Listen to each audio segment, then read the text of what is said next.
Hey, everybody. Welcome to the Anything But Typical podcast, real stories from entrepreneurs, not just the wins. And if you like what you hear, subscribe and share. Thank you so much. And we've got Kari Warberg Block of EarthKind on here. And just before we turned on the recording, we found out all kinds of stuff, but a big shout out to Cherie DeMayo. Thank you so much for the intro, Cherie. She's been on here. If you've listened to this podcast and you missed her episode, look it up. Cherie DeMayo. So Kari was saying, man, there's a lot to unpack in this lady's story. I can't wait. But she likes doing extreme hikes and extreme things that take her into nature. But she was talking about she went to Banff, Canada, worked in a lodge up there primarily because of these 15 to 20 mile extreme hikes that are around that lodge. So that's going to be the scenario. You have flown into Banff. You have made it back to this lodge where you once worked. Somebody sees you. They start talking about you, not recognizing that you can overhear and understand everything they're saying about you. What would you want somebody to say about you? I think I would hope that they use what are the fruits of the Spirit when talking about me. Mm-hmm. Because patience, that's not one of my virtues. Kindness, I got that one. Self-control, still working on that one. But faithfulness, takes a lifetime to get that one. Yeah. Yeah, that'd be the best. An extreme hike, that takes all of it. Yeah. Mm-hmm. Building a business, it takes all of it. Yeah. If you want people to come along with you. Yeah, true. Right. It's a lonely journey if they don't. Right. It's not nearly as fun. No. Right. Yeah. Yeah. But it's almost like, I don't know, it's been like a battle with my soul, so to speak, doing those things because you think so differently. And yeah, it's a good time to reflect when you're out in nature. Yeah. Well, there's a lot to unpack, and we've got at least some glimmers of some really phenomenal stories from bodybuilding to your father, entrepreneur. Like there's a lot of stuff here. So that's where I wanted to start with you, Kari, was one of the things we're always curious about is people's the way that they were exposed to entrepreneurship. And for some people, you're born into it and you're a fifth generation entrepreneur. And we've had other people that are 3 years into the business and didn't even realize they had a business. And so talk to us a little bit about your exposure to entrepreneurship and business ownership early on. Great. So I had both nature and nurture on my side. As far as the nature, my father was an entrepreneur, but he wasn't an entrepreneur until later in his life.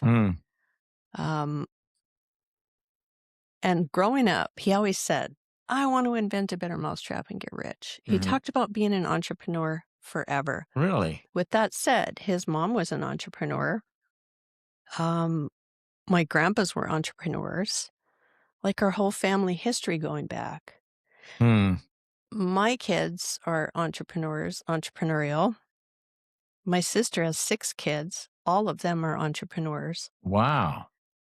So I think it's like almost skips a generation, so to speak, in our family. And my dad did it because both him and my mom became entrepreneurs in Minneapolis. I was about 11. Oh, wow. She opened a daycare. She wanted to revolutionize how daycare is done. She didn't think kids should be just sit in chairs. You know, she had outdoor activities. She had hikes, all the things our family loved doing. Let kids be kids. Yeah. Yeah. And my dad bought a gas station. And he said, I'm going to be home. I'm going to be home with my kids. I'm going to love this. And so his vision of entrepreneurship was freedom. He didn't have to travel anymore. He was an entomologist. He was building sales. Oh, interesting. Yeah. And then here I am all these years later in pest control. But he's building sales for these companies. And he was an incredible salesman. Everything he touched just turned to gold. So we moved a lot. I went to a different school every year of my life as he's building these sales for other people. And here we are, I was 11, my sister was 9, and they started their businesses. My mom had a stroke and died. Oh, wow. And my dad was faced with this decision of, oh my gosh, I have a business. She has a business. What are we going to do? Mm-hmm. Wow. So he took us back to North Dakota Where? and we moved to Williston, North Dakota. I thought I was going to die. I saw my dad. I'm like, you cannot be doing this to us, because I'm in Minneapolis. We were in cities. Yeah. And you could see the horizon. We drove in at night. You could see the lights. And I'm like, we are in the middle of nowhere. Wow. And so he bought another gas station, and he hit it right because it was during the oil field in Oh, like wow. the 80s. Yeah. And so then he had all this cash, and he bought another one and another one and another one. And it turned into a chain. Wow. And he was building it to be a public company. He had, take the first steps to become on the NASDAQ. He did the interstate listing, intrastate, Wow. and was heading out, and he got cancer and died. And yeah, so I got to see the whole progression of, what he went through building this company. And he had some really, really good advice. Wow. Wow. So for somebody who set out to buy one business and have a lifestyle so he could be home, Yeah. going public is not the typical end of that. Yeah. What were some of those pieces of advice that he talked with you about that he learned along the way? Well, for him, he needed to pour himself into something because he was so heartbroken. My mom had died. He was so incredibly heartbroken. He never really fully recovered. Mm. But he started winning awards, and it was so amazing watching this man, because I didn't realize half the stuff he did until he had passed away. Mm-hmm. And here's hundreds and like 450 people at his funeral. Wow. And people stood in line crying, saying how much our father had done for them Wow. through his business. Like, he helped them with the benefits, or he gave them things that they'd never had access to before. And so what my dad did was he started a convenience store chain because he wanted to make it easy for moms. So he was one of the first in the country to come out with these beautiful big canopies, well lit. Oh, yeah. And he had just this genius business idea. Let's make milk and bread the same price as a grocery store. Wow. Let's have this beautifully imaged place that normally only rich people could go, right? Mm. So you pull up, you have lights over your vehicle, so you're not scared to get out and put gas in. Right. You walk in, and I remember asking him, where are you going to make your money, Dad? He said, on the candy, of course. So he made the counter look like a Willy Wonka store. And so the kids would always be able to get something. So he just got this beachhead, and he formed a joint venture with the largest oil company out there. And they had just an incredible rollout plan. And that didn't happen after he died. But so he was he was like the branding guy, the retailer, if you will. Wow. Yeah. And then somebody else owned the land and a real estate trust company, and somebody else owned the gas, and and they all would give the work money together to build the location, and so he did the people, and he did the marketing, and he did the sales, and he was such an incredible businessman. So his advice was really simple, and it's almost like it reminds me of Teddy Roosevelt. Oh, yeah. Because we were in North Dakota at this time. Yeah. And you think about those values of hard work. Yeah. You're honest, you do the things. So my dad went to work, even though he runs his company as a CEO and is growing like crazy. You could not tell he was the owner. He wore jeans that were battery stained, holes in them, and he'd be out washing windows. And I'm like, why do you do that, Dad? He goes, I love washing windows, and the ladies are pretty. So,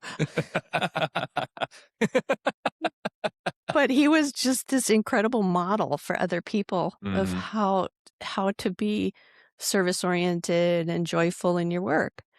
And wow. yeah, so he'd do things like that, and He didn't get into politics. Yeah.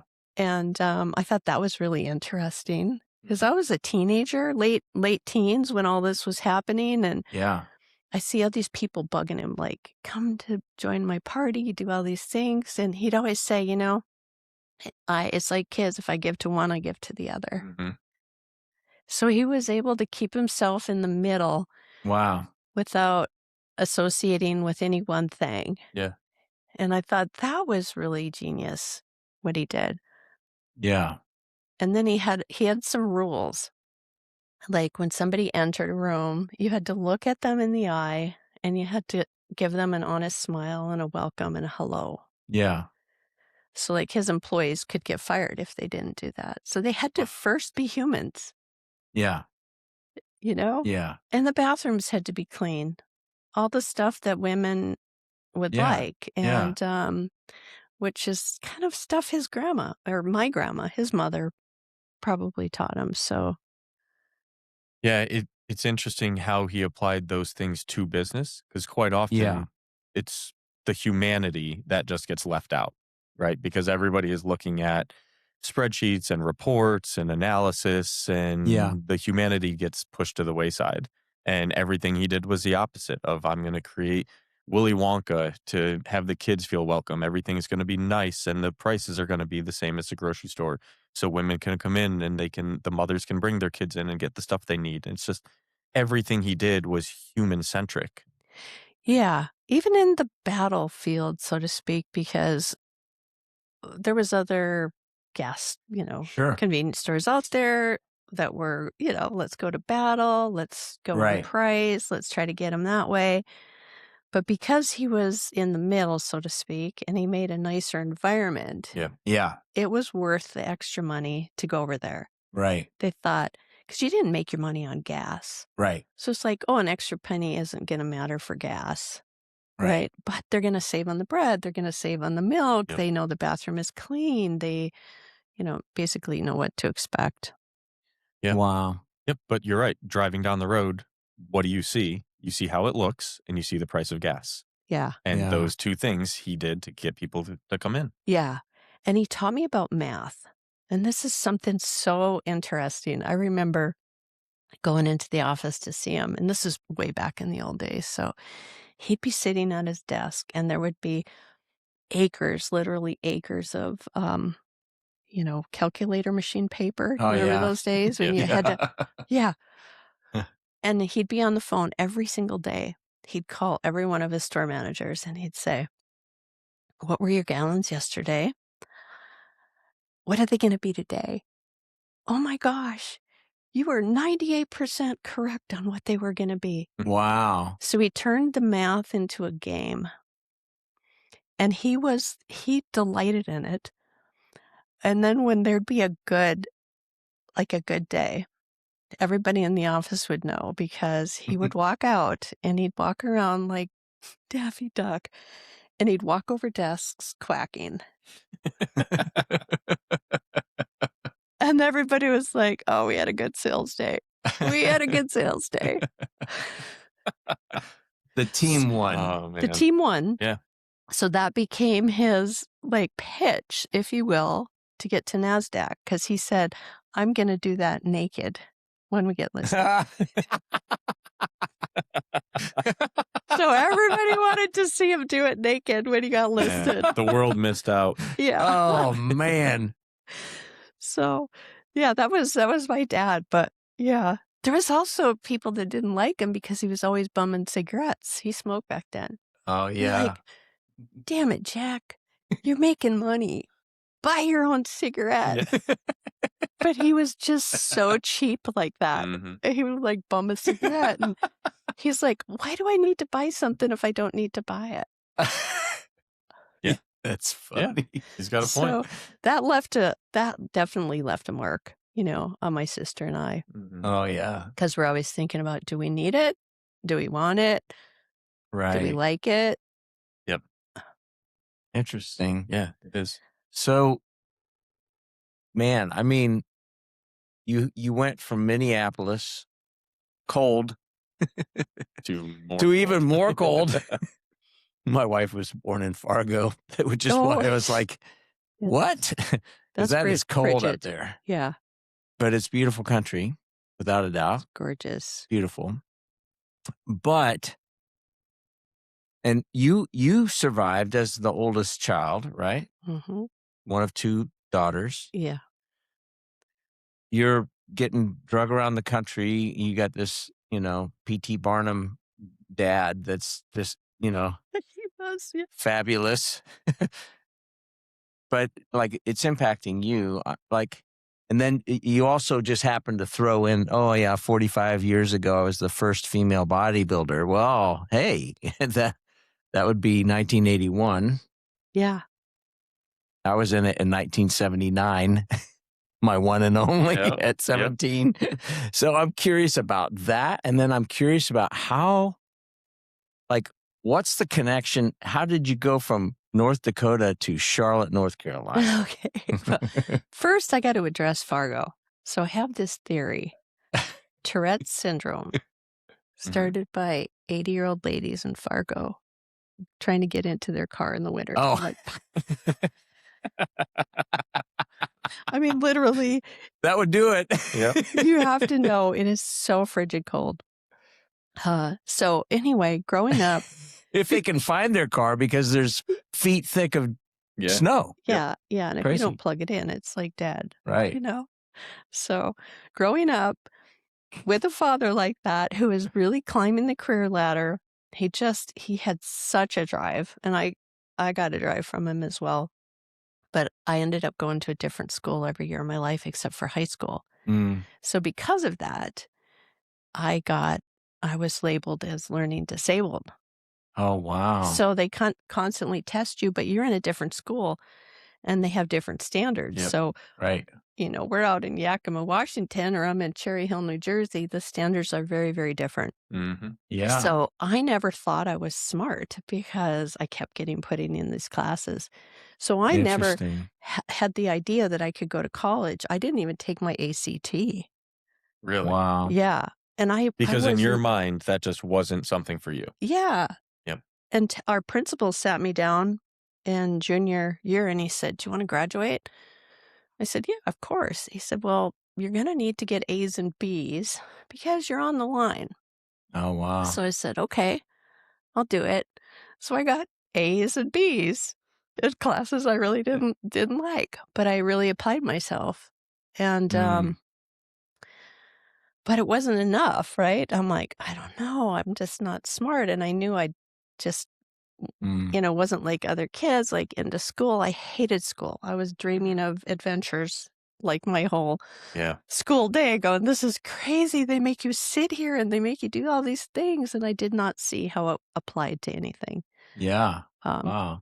So that kind of got me into trying these extreme things. So I found a college I could go to for hotel, motel, restaurant management where I didn't need the ACT and it was a vocational thing. Yeah. So that was the first year that I out of high school, I went to this Bismarck State College. Oh, no kidding. Yeah, and I was honored to give the commencement speech this last year. Oh, it was really fun.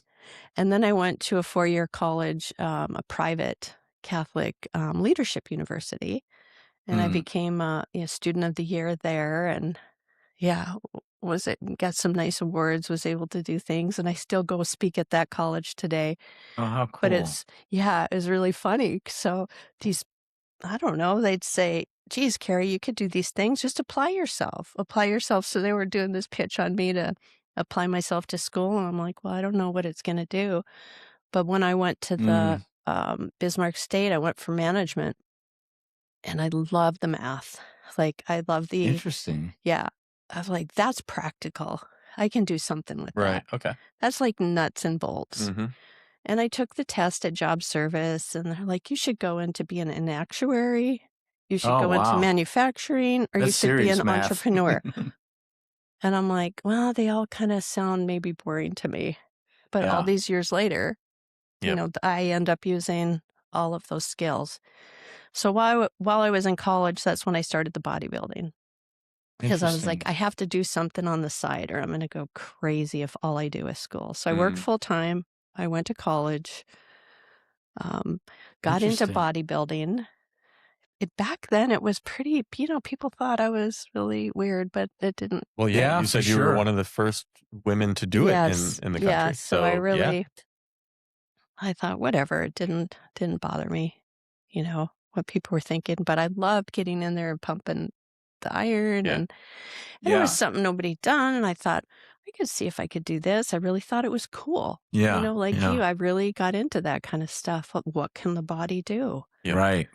And I could see the changes, and I had a good body and a good frame for it. So I was like a natural for it. So I'm still in the gym 3 days a week lifting weights. Yeah. Yeah. Good for you. Yeah, I love it. But So just a quick side note on the bodybuilding thing. So there was amateur and there was pro, at least in 1979 when I did Mr. Kansas. I was amateur, but man, You weren't Mr. Kansas? No. And I was in the bottom third. I did my 2.5 minute routine in like 45 seconds. I mean, it was really, it was embarrassing. But nonetheless, I saw these guys doing steroids and it freaked me out. And I didn't lift weights for another 20 years. that's what happened to me. Really? Yes, that's what happened to me. Wow. I actually took some. Oh, wow. Yeah. And I went into the doctor and I told him, and I was like, I feel funny. And he was furious. He's like, anybody that would give you something like that, Wow. you need to think twice about this. Wow. So I went and I talked to him and I said, that's like what the doctor said. It's not what you said. And I don't feel good about this. Yeah. Wow. Yeah. So I switched back to just 10 and 20 mile bike rides and swimming and So you gave up running. And the bodybuilding at that point too? I did. Interesting. I gave it up for many years. Yeah. Yeah. My daughter became a bodybuilder and fitness competition, and she placed in a personal trainer. Wow. And she's a pastor today. Really? But yeah. So Well, fitness has always been part of our family. It's interesting. That's another common thread Really with is. all the entrepreneurs that You're we've right. had on. It's just a common thread. Yep. It's just, I find it fascinating. Yeah, we've done what, 180, 175 some episodes so far. And I bet we could count on a single hand the number of guests that did not have athletics as a part of their life. Yeah. Yeah. Yeah. Yeah. 5 digits probably is exactly right. Yeah. I really wish I'd been on teams, and I never really was good enough to do that. And my parents were like, don't belong to that. Just get a job. And if there's anything I could go back, I would do a team sport. Yeah. That makes sense. Yeah. You learn a significant amount from being a part of that, real skills that apply to your entire life. Yeah. What is it? Hertz, I think, tries to hire ex-college athletes. Oh, that makes more sense. than anything else. So most of our executives are all college athletes. Yeah. At my makes sense. company. And I try to read books about it, but it's just always something I felt like, I wish I would have done that, because there's really, you learn so much about coaching people to play together. Yeah. Well, that's it. That is exactly it. So I'm curious, you were doing the bodybuilding thing, then you saw the steroid thing and like, nope, done with that. What brought you to Charlotte? How did you get from North Dakota to Charlotte? Because that's not neighboring. So there's states. about 8 other businesses in there that I've started.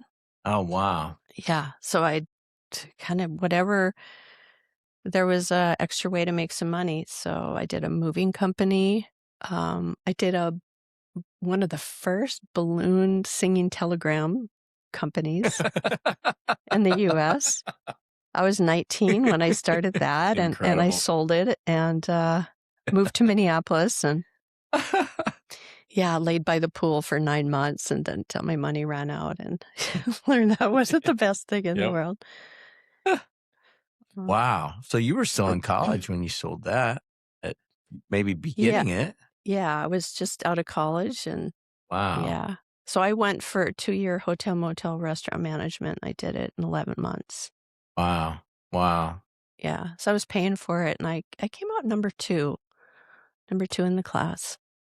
Wow. And at University of Mary, I was 3.87, I think. So I was happy with that because, growing up, I was like, Being told that you're a not. D. I'm like, it wasn't enough. Right. You've been told the opposite your entire life. Isn't Yeah. that And incredible? you get to prove to yourself that that narrative is false. Yeah. How Yeah. often do we get stuck in other people's narratives of ourselves? Yeah. Well, and then the other thing that contributed is because of my dad having to move to take these progressively more and more important jobs. Yeah.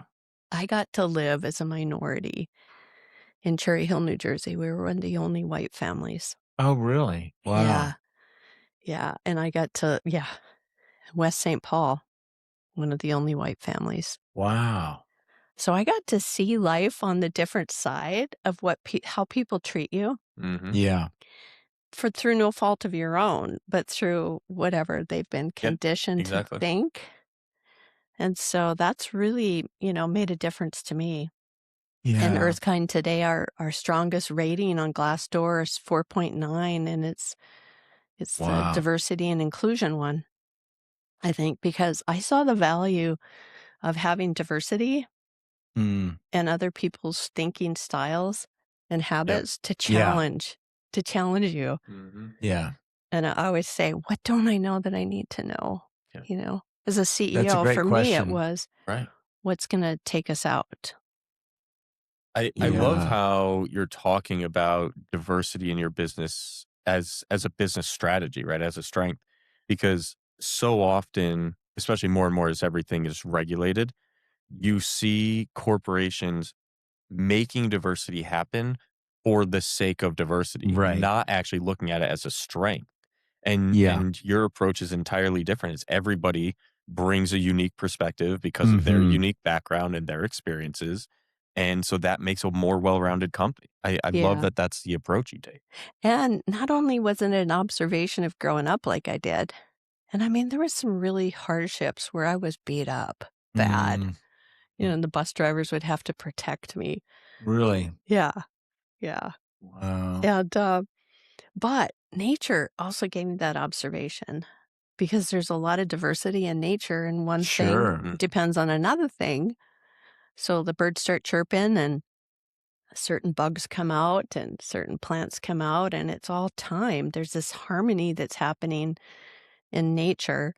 And I always thought, wow, if I could make that happen in a business and with the teams and with the people, it would be, be really cool. So when we were Yeah. awarded a top place to work, for me, that was really, really cool Yeah. because I wasn't always the easiest boss to work for. Talk about I that. was just going to have you explain. Neither of us were going to let you just make that No. comment and get away with it. And by the way, boom, Yeah. what is it? So this goes back to the nature part, right? There's the nature and the nurture. So I got the nurture from my dad, but the nature is I have a personality that is as driven as it gets. Mm-hmm. Like, it could be narcissist. It's like that driven. Mm-hmm. Yeah. And so that comes with this perfectionist because I Mhm. like to build something and I like it to be done right. Mm. So I've tended to be really rigid on standards Mm. and say, I'd say, no, it has to be done this way. Mm. And it took a long time to, what I call it is a cheerful facilitation Okay. of the Mhm. process, Yeah. right? How do you make this fun? Mm. Fun for the customers, fun for employees, fun for the team. And so hiring, getting a hiring strategy around that with the personality types to Yeah. help that. Yep.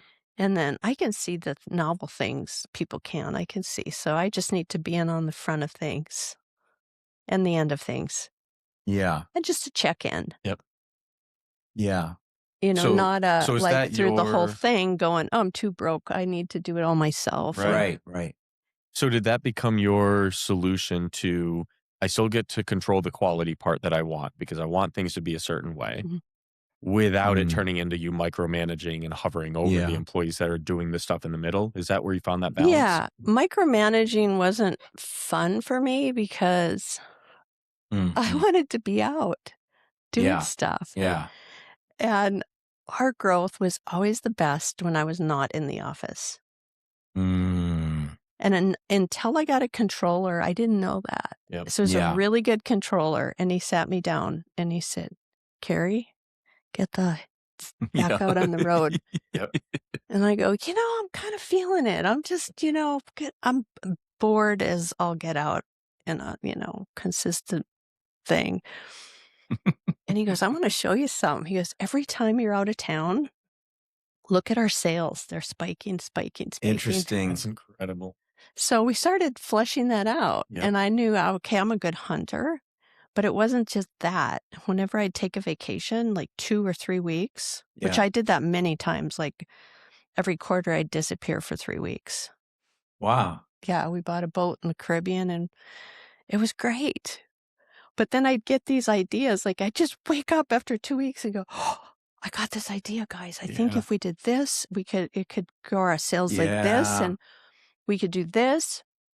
And I was never the person with the great idea, but I was the person with the idea that would give it to, the spark. The idea that sparks the idea. Yeah. And then the team gets on it and said, I think if we did this or if we did that. Yeah. And so the team would always take it to a much better. Yeah. It's a fun version of the visionary, where it's not the visionary that's going to do everything and say, here's everything and just dictate it. You're coming with the idea, the concept, and then the team that you've built around you and all the diversity and the different way they think about things can take that and multiply it. Yeah. Diversity is so important, and people being able to challenge it. And so it's not about what's right, or it's not about who's right. It's about what's right. Yeah. So that was like a key distinction, because people were always thinking, well, I want to do what Kari likes. I'm like, oh, yeah. F that. That's not what this is. It isn't about what I like. It's like, what does a customer need? Right. What does the situation need? Mm-hmm. Yeah. So people have been trained to think that they have to do what's, people like. And it's really, I didn't see it about that. So getting culture right was also, it's always been, it's just ongoing.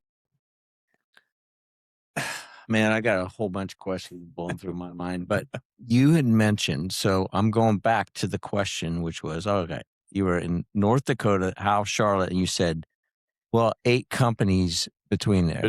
Yeah, exactly. So it's not a direct You're line. not getting away with that one either. Yeah. Like, I want to know, all right, so you sold the balloon telegram, or whatever, like singing telegram business.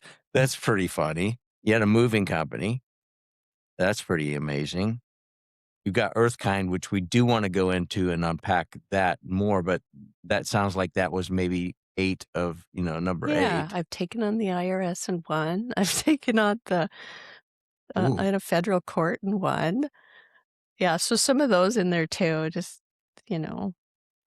Okay, things well, that happen you're being recorded. Pick which one you want to talk about. Okay, so with the 8 businesses, so there's 2 marriages in there. Got it. So yeah, I was a farm wife for 18 years. Wow. And that's where this existing business, where the idea came from. Okay. And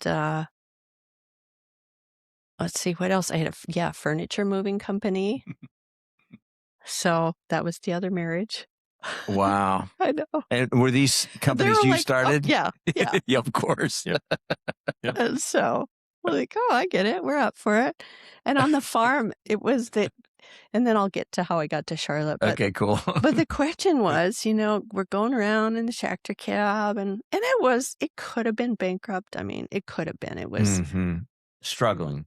Yeah, really struggling. And I'm like, this makes no sense. Okay, these 3 companies own this supply chain. I'm like, what if we went direct? What if, we could forward contract and, try to get our direct customers. So that was really more challenging than a person would know. So said, well, what if we go organic and regenerative? So we were one of the first farmers in the U.S. to do regenerative. And so I started selling organic produce. I sold to grocery stores. I sold to Wow. chefs. Yeah. Was this still up in Ohio?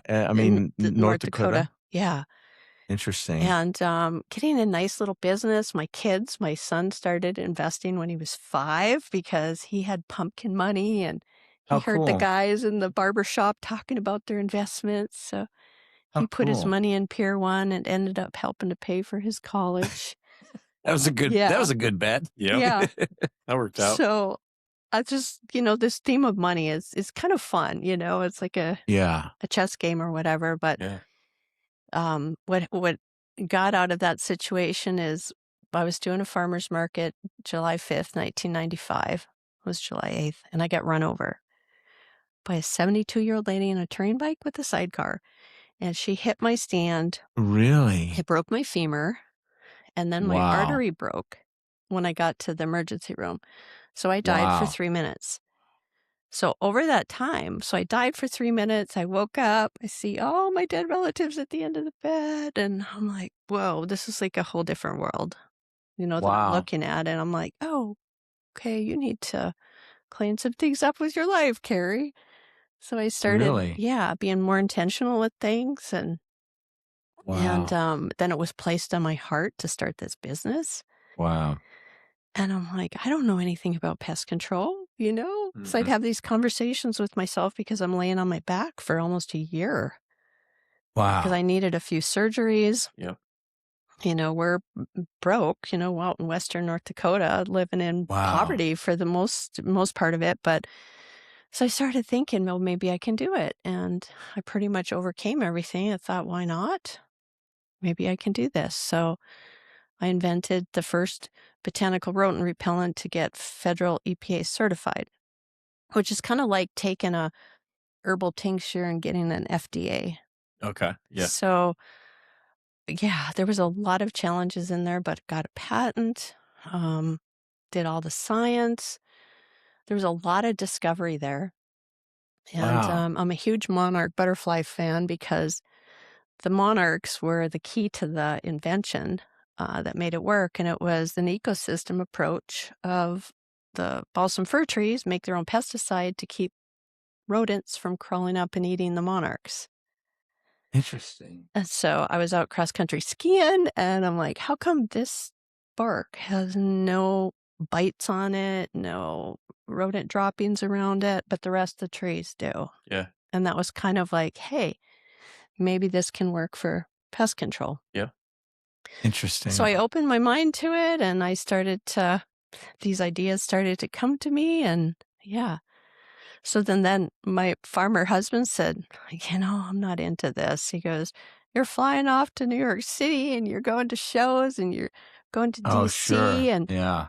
And then NPR did this big story, and they're like, farm wife, is saving this farm. And that broke it, like totally emasculated. It was terrible. Yeah. And I'm like, that wasn't that was not your motivation. No. Yeah.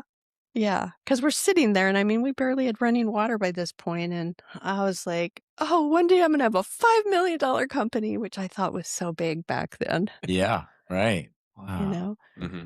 So anyway, then I left the farm and, started a plant in Minneapolis.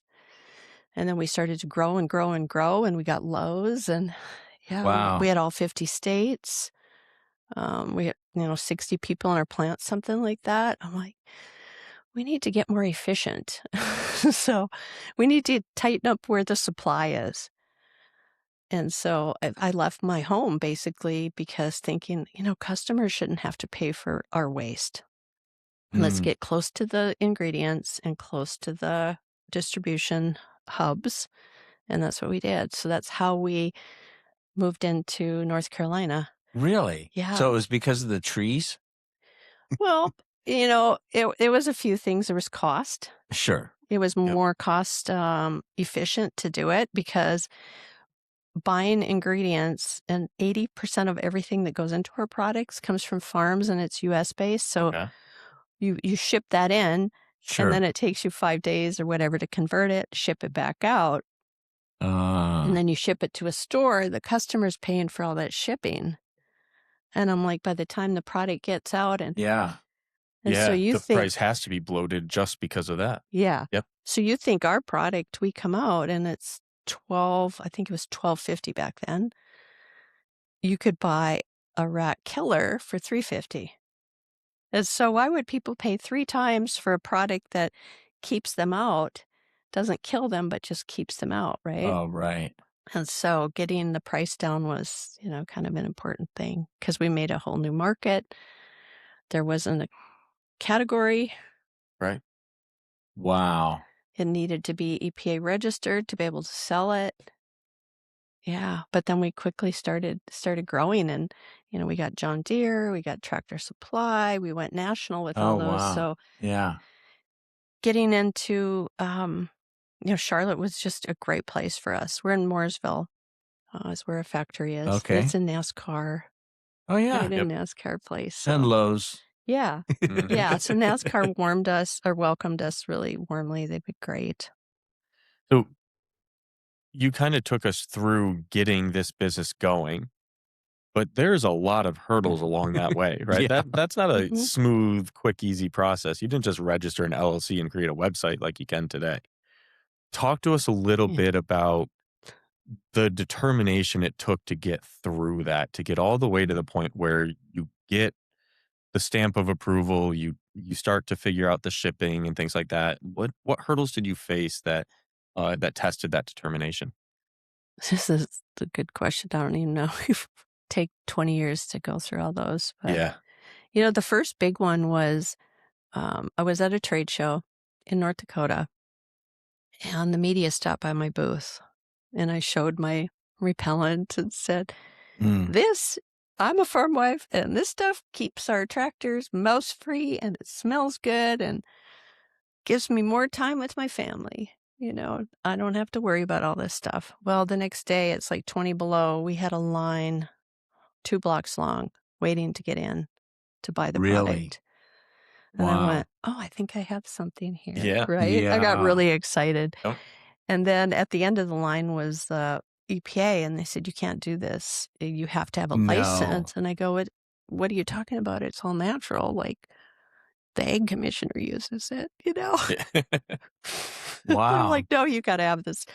So I went to the egg department the next week, and they said, well, this has never been done before.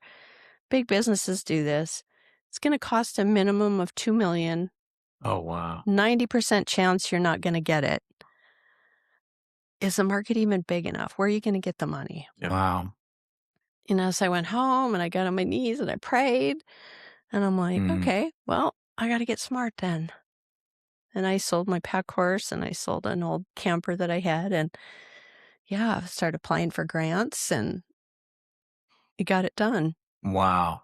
A few years later, it was a lot to get done.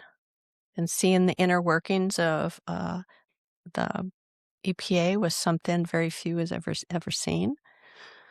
The way I've seen it, it was Sure. interesting. Yeah. Going in and lobbying and testifying.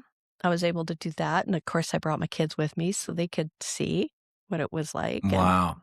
And, have experience with that.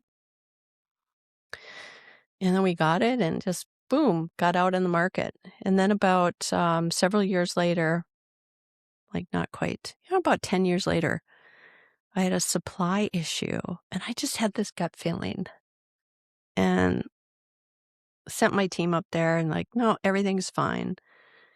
And I still had that gut feeling. But so it's like CEO to CEO, like, you tampered, didn't you? You tampered with my stuff. You're trying to make more money. Really? And he admitted it. Wow. And I was right in the middle of my first equity deal. So like I had just won 10 million. It had 12x. I mean, everything was just like growth and Mm-hmm. EBITDA. It's like consistent for year after year after year after year. So it's like, we're ready. The hockey stick is starting. So I called him up and I said, hey, I got something to tell you. I need to like call this off. And he couldn't believe Wow. it that I we still did a deal Mm-hmm. a year later. But he couldn't believe it that I called, and I told him, he said, most people wouldn't have done this. They would have just tried to slide it through. Yeah. And I said, it's an integrity thing. That's what the whole thing is about. Yeah. So then I got on a plane and I went and saw the customers, and Tractor Supply was the hardest one. And I said, I have to take this product off the shelf until I get this figured out. We're going to bring 100% of the manufacturing in-house. We Wow. are going to be back in a few months. I gave him an alternative supply. I said, I'm created another product. I said, it's not going to be as effective, but it is going to be probably a good runner-up. Yeah. Put it on the market with the other challengers. Because by this time we had 2 or 3 other challengers. I said, put them on the shelf and just give it a good run while we do this. I sold it to him that way. And the public companies were like, you know what you're asking to do? Yeah. Because we were talking, we had a lot of sales by then through these stores. And so we got back on 9 months later, and that happened to be the year that Trump came in the first time. And he said, there's going to be Christmas in D.C. The EPA took it literally. So everything that got turned in, it got finished on Christmas Eve. Oh, yeah. Really? And Wow. so everybody was happy. They got their stuff done on Christmas Eve. Yep. But we lost 80% of our book sales that year because of that. So it was like, Really? yeah. And thank goodness I had a cash cushion, set up, because I was like, we're going to have at least 6 months of cash somewhere that we can start to draw from. And yeah, but it was close. I mean, we came within weeks of, it might have been a very different story had it not gotten resolved at that time. And it was just a simple notification. We're changing suppliers. We're bringing everything in-house. We're going to make sure that it's always, meets Your standards. the standard. Again, the standard. And, well, in some cases, that saved your bacon. I mean, well, it did, and it was nothing that could hurt anybody or kill anybody or whatever. But to me, it was somebody was ripping us off, which means we're ripping the customer off, which means, there's loopholes in there that need to get tightened up and need to get fixed. So you had this gut feeling, right? Intuition that something's not right. Were there instances of less effectiveness being with the product? No, there was nothing with the ineffectiveness. We had all that, but it was just the guy didn't show up for our 10-year anniversary. I'm like, that's really weird. We're spending millions with this guy every year. What's up? And there wasn't a card. There wasn't a reply, but just those kind of things, like a check on him. How you doing? Just something felt off. And I'm like, it was a relationship cue. Their signal. Interesting. I'm like, let's just double check that everything is okay. And so my first sign was my team came back. They said, everything's good. We checked everything is good. I said, how many people were in the lab? It said 20 something. I said, how many people were in the office? 6. I said, how many people were in the factory? 15, something like that. I can't remember the numbers exactly. And I'm like, why are there so many people in the lab? Yeah. They've changed their business model. Yep. Which we won't even go there because there's a lot of business for that, in consumer products to make like a little extra margin here and there. And well, and we've seen it with shrinkflation and all that kind of stuff. I mean, if you can cut it, dilute it, shrink it.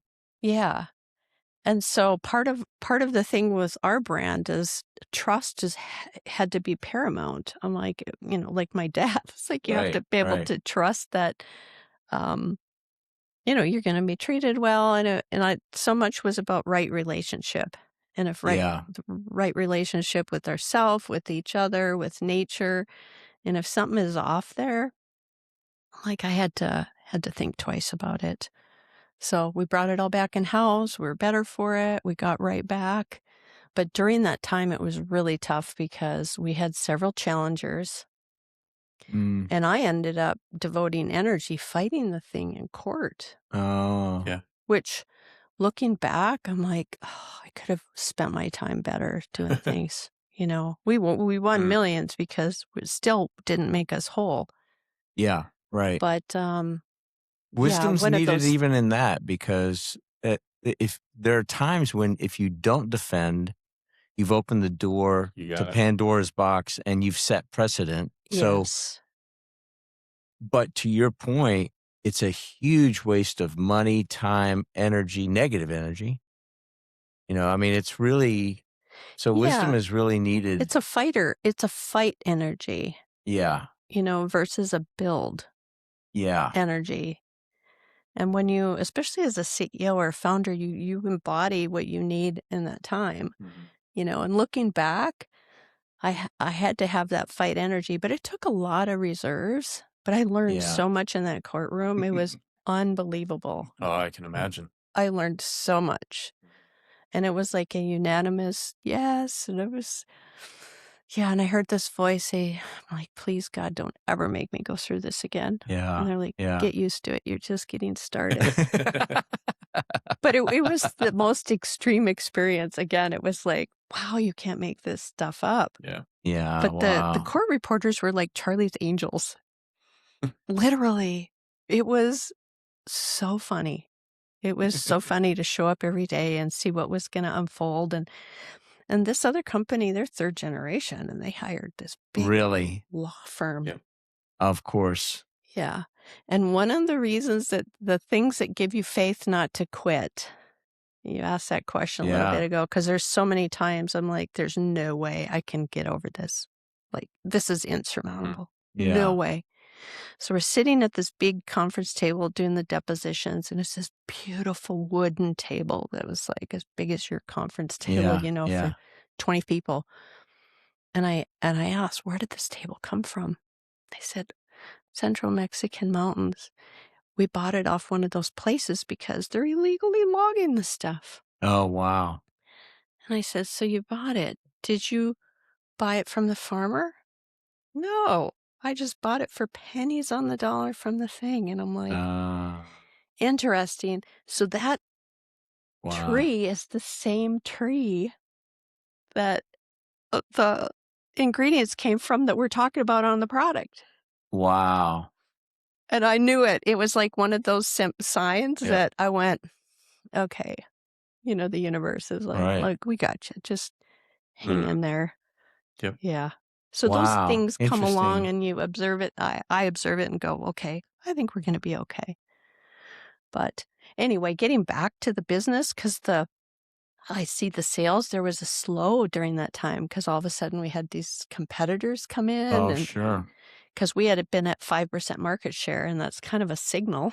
Like, this isn't just a fad. Yeah, this is a real thing. Yep. This is a habit change.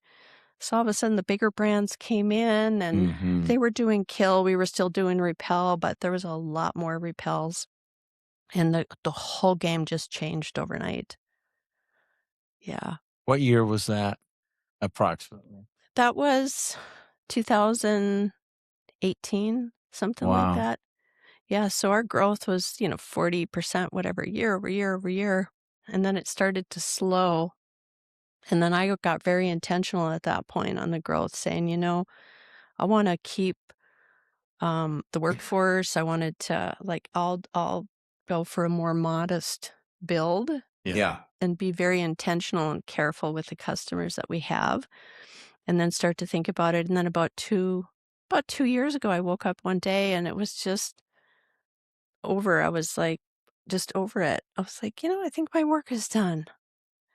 And so I brought in a new CEO, and so I still own the company, which isn't something a lot of people do. They just think they have to sell out. Right.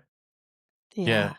I'm really curious about that, because you're right. Most don't. They'll go from, I'm running it, I'm burnout, I need an exit, right? And so they sell. Talk to us about that transition. Everywhere from that day you wake up and you realize you're kind of done, but you make the decision not to sell, or you make the decision to go find a leader instead. Talk to us about that process. Sure. So it took a little time. So I told the team, I'm leaving. I'm going to Israel. And the war had just started. Oh, wow. So I went to Israel for 30 days and I helped the farmers and worked over there, did some volunteering. And I came back and it was just, everything was good. So I said to the team, I want every single one of you to take a month off. Get your teams ready so you can take a month off. Wow. Like I took a month off. I'm not going to come back the rest of this year. You guys are going to run this company and I know you can do it. So I came in quarterly. Wow. It was hard. It was really hard, but we had our best year ever. They did great. You know, I could see it tightening up as Was the year this went the on. October 7 war that you're talking about? Yeah. Really? Yeah. So this is fresh. This is a couple of years old. Yeah, it is. So then when I came back and it was like, well, this company, I know the company can run without me. And I had the team there to do it. And we needed to tighten up systems and processes. We had a relatively new person on the team. So that took some extra, coaching and care. But yeah, it was. So then it was a cue of what is the right CEO to bring in. Yeah. Do I bring in an industry veteran or do I bring in somebody that's going to be disruptive Right. and continue to shake things up in a very different way, which is kind of how I roll. Yeah. Based off of how you're talking, I'm assuming you went with the second. Yeah. Like you could see that little glimmer in her eye. I could bring in an industry vet. Or that's right. It's like way more typical fun. or anything but typical. There you go. Anything but typical. Like something that'll shake the tree, right? And say, let's do it a little bit different. So yeah, it's there's a lot to learn in transitions, Oh yeah. because so much happens with the team and with your own, mental stuff, mental game too. Sure. And, so we're still standing. Yeah. And how has that handoff been? Well, first off, what did it look like for the listeners and viewers? Was it you hire somebody and you're gone, or were you co-CEOs for a while? How do you structure the transition? So it didn't turn out how we had agreed to it. I'll just start there, which I guess if you bring in a disruptor who wants to do things their own way, right. You can. What are you going to You're get? going to get disruption. Exactly. So I knew that it was like, how much can we take without? So there's been, some customer attrition, which hasn't been fun. There's, those kind of things, some turnover, but it's all part of the process. So basically it was, okay, you start and I went to Texas for 3 weeks and I went out on a holistic retreat kind of thing for 3 weeks. It was fantastic. I came back, I called, I said, I'm back. Let's sit down. Let's start to architect how we're going to work together. Because in some ways we're similar, in some ways we're totally the opposite. So he's very relationship oriented. Yep. Where I'm more on the, I would say like the process and the innovation side. Yeah, like right. I'm the, I'd be better like at the inventor, the innovator Yeah, right. type thinking. Yeah. So he's definitely the team builder. And so he's been building the teams and the teams love him. Interesting. And, yeah, but we haven't collaborated on some of the main things that I think are the most important. And so I'm asking around I'm asking a lot of investors I know. Yeah. Like how important do you think founders are? And I've learned most equity deals aren't founder friendly. They're investor friendly. Yeah. And only 1% of the teams ever get a payout. Really? Yeah. That's what the math says. And those that join thinking they're going to be $1 billion thing, which I would hope our company would. Yeah. Like be long gone maybe before that happens, but 50 million is the average exit. Interesting. Yeah. So it's these bumps along the way. And so Yeah. I'm like, yeah, I'm thinking about it and talking about it. I'll probably write about it. Um, I'm certainly getting asked already to speak on panels about it because I have a lot of girlfriends that have been through these transitions, Yeah. and it's like a train wreck at the end. And I think there's such an opportunity for advisors, Yeah. wealth Yeah. advisors, Yeah. people that work with the transitions to help on this because I don't see that it's happening. And I think maybe entrepreneurs just go and they don't think about it. Yeah. That's But true. No, I there's think a that's lot right. that needs to be transitioned.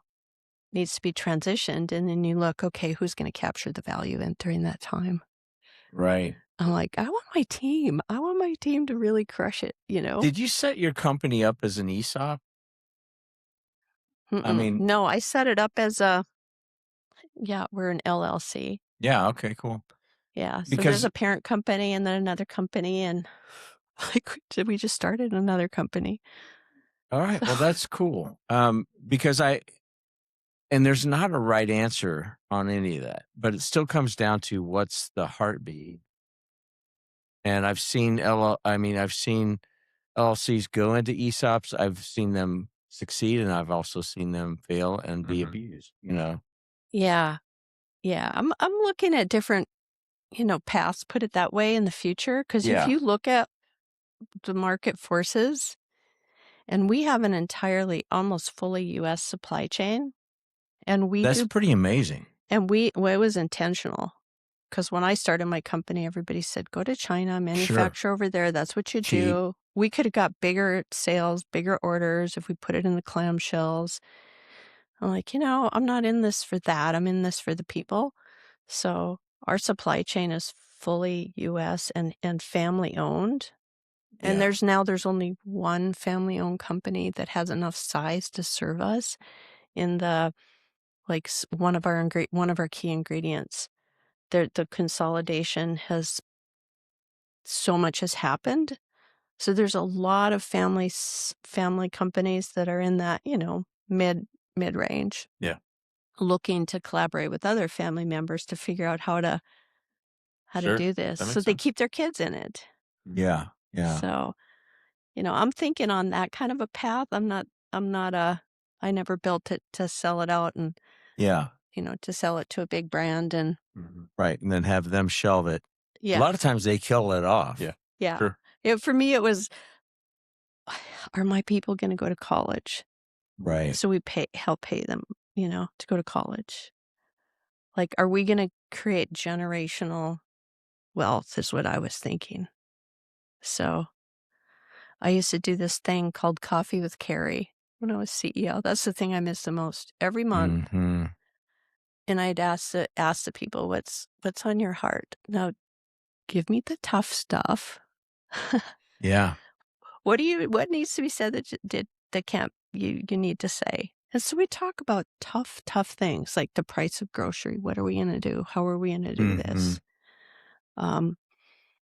Things that they normally wouldn't have had a voice on.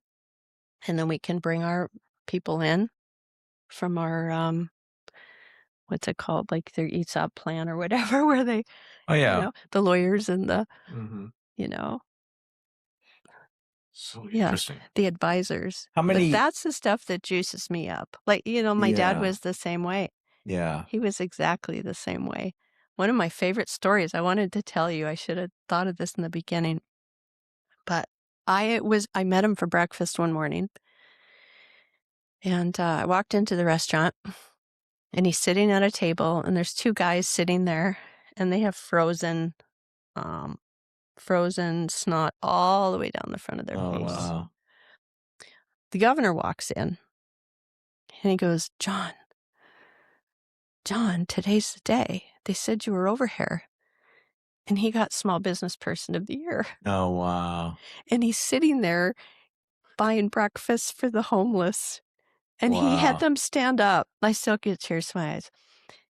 And the governor shook their hands. And they shook his hand. And there was like this, oh my gosh, this light just came on in their eyes. And I remember thinking to Wow. myself, they might not be homeless much longer if they're once somebody saw Right. them, Right. you As a know. human. Yep. Yeah. Don't get me wrong, I'm still like, oh my God, Dad, there was like frozen, whatever.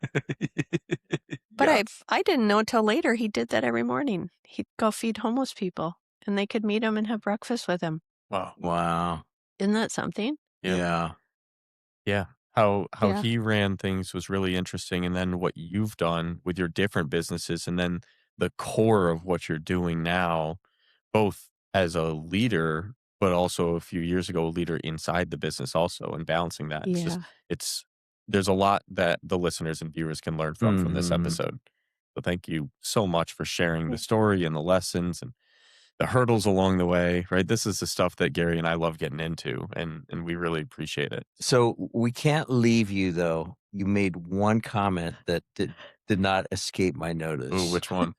Nail me to Well, the wall. We're in a CPA firm, and you said that you beat the IRS. Oh, that's right. Oh, That's a good story to end on. Oh, this is great because And the we've tax, not lost to the IRS. so and we're tax day is grateful for tomorrow. that, right?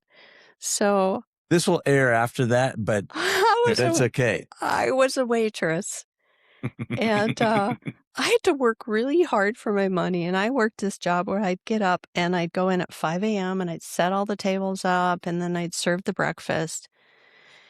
And I was a single mom at this time Mm, and I was trying to get back into college. mm.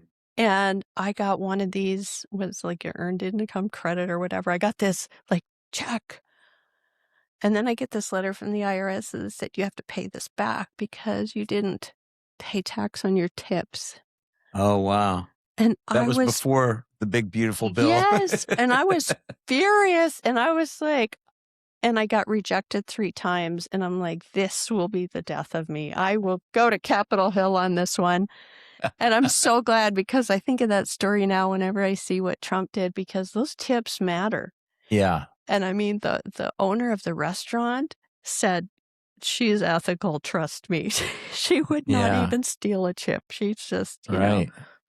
So he testified and we finally ended up, getting it. Or I did. It was Good for And I mean, we're talking you. like $1,500 or something, but Right. that's a lot of money At when the you're time, a I'm single sure. mom and Mm. you're working 2 jobs and going to school and trying to make everything, make ends meet. Carrie, Yeah. that is awesome. Right. I love your chutzpah. All for $1,500. Yeah. But you But needed it. But you're a woman of principle. Yeah. It's clear. I mean, I love the fact that you started with your father, and he would be so honored. He would be so honored. But the fact that you started with your father, because you said nature and nurture, it's clear you have both. Mm-hmm. You've got it in your DNA, but you were also nurtured and you were paying attention. You were applying yourself and so I just think that's really, what a cool story. Thank you, Cherie. I always want to say Sherry, but it's Cherie DeMayo, for making this introduction. Mm-hmm. We really appreciate it. Thank you, Cherie. Yeah. So, Kari, where can people go to check you out and learn more about you, but also check out the company? So you can find me online, KariWarbergBlock.com. I'm on social channels. LinkedIn is probably my most active one, but Yeah. I'm on TikTok, Instagram, Facebook. I talk a lot about nature stuff, like I'll observe something Yeah. and write about that. Well, it's fascinating. I mean, there's a lot to learn from nature. One thing that your story, and I've been thinking about this a lot. I've got a nature boy, my oldest son. He's in environmental science and works for the state of Kentucky. But we were talking about it this weekend in Kentucky when we were with him, and talking about Eli Whitney, the inventor of all things. Like, he didn't invent the peanut. But what was really fascinating is at one point, and you kind of said, hey, what should I do? You're on your knees praying, and you took action. You didn't just pray, wait for God to helicopter the solution, but you took action. But you asked, and then you took action. Same thing with Eli Whitney, and the quote was, "Mr. God," he had come from a slave background. I mean, it's incredible. Yeah. Mr. God, why did you create the peanut? And he had like 200 things. And he only patented 3, I think is what I heard, because he wanted everybody else to experience it. And what was interesting is like he had a revolt on his hands because he convinced, cotton farmers to plant peanuts. Then they had an issue and they still didn't have the demand for all this stuff. Like, hey, we got all these peanuts. What are we going to do with them? He never got to see and experience the impact that he had. And even what you're talking about is, wouldn't it be cool if this thing became $1 billion company? Mm-hmm. You may or may not be able to experience that, but you've experienced some cool stuff. Yeah. And you're leaving an incredible example for people. Yep. So, it's interesting. So we've had a few episodes where we've had guests where we didn't know them so well. Like a lot of them we've known pretty well. But if they come from a trusted person that's usually been on the podcast, we have yet to strike out. That's true. They've all, but until like today. No. we went in blind. Okay, Yeah, come on. arm wrestle over it. She's gonna take you down.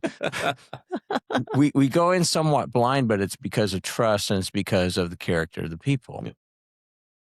So Cherie, good job. This has been really great. Yeah. It has. Thank you, Kari. It's been fun. Yeah. This has been a great time. Thank you so much. Everybody watching and listening, go check her out. Check the company out. Yeah. We'll put the links in the show note. Yeah, this is good. Yeah. And if you want to have pest control, we have the best out there. Yes. And it's EarthKind. Like you can eliminate them from even coming in and ruining your stuff. EarthKind. Check it out. Yeah, earthkind.com. All right. Yeah. Well,